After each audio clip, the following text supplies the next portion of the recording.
राज ठाकरे आणि आशिष शेलारांच्या मैत्रीत दुरावा माझ्या दृष्टीने ते माझे वैयक्तिक मित्र वगैरे होते। आशिष शेलारांच्या वक्तव्यामुळे खळबळ।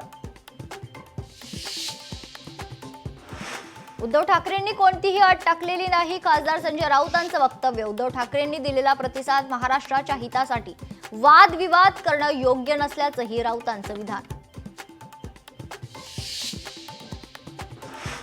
स्थानिक स्वराज्य संस्थेच्या निवडणुकीवरून अजित पवार यांचा सरकारला घरचा आहे।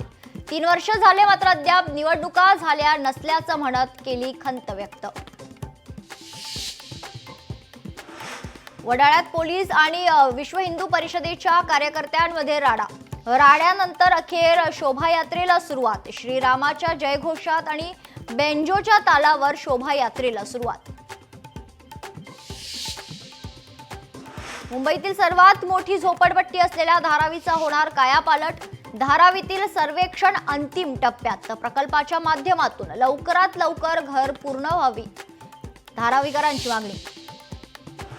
एन्काउंटरसाठी 10 लाख दिल्याचा रणजित कासलेचा दावा खोटा। ते पैसे कन्स्ट्रक्शन कंपनीच्या मालकाने दिल्याचं समोर। 10 लाख देणाऱ्या सुदर्शन काळेंनी दाखवली पावती। बीडमधील तरुणीची ब्लॅकमेलला कंटाळून आत्महत्या। आजच्या दिवशी होतं तरुणीचं लग्न। आरोपी अभिषेक कदमला अटक, तर लवकरच जामीन पण।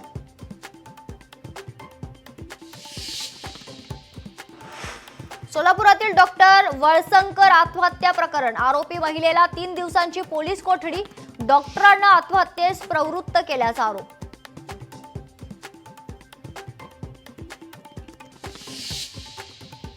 साता समुद्रापार मराठीचा डंका, स्थळ जुनं फर्निचर।